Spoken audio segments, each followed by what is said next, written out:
can use your hands, I think. I mean, you can use your hands to mix.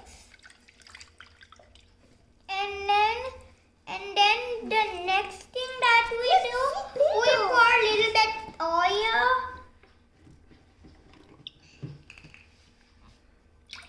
Oopsie, a little bit too much, and mix it. And thanks, Mama, for that. And then and then we pour some flour.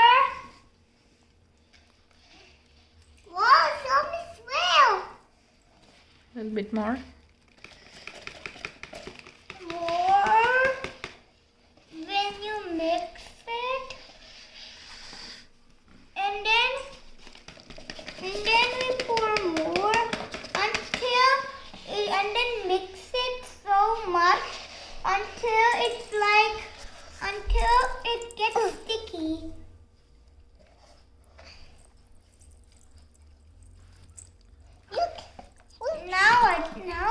Is it done? And now it's done. Oh no, we should mix more.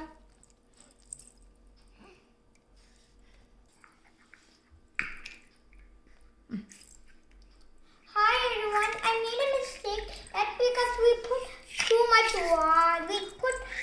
water. So this is how it should look like. So don't put that much water. So it beats like this. So only put a little bit water like this. If you can use your hand to pour it. Okay, now I'll wash my hands. So now it's the end of the video. Bye bye.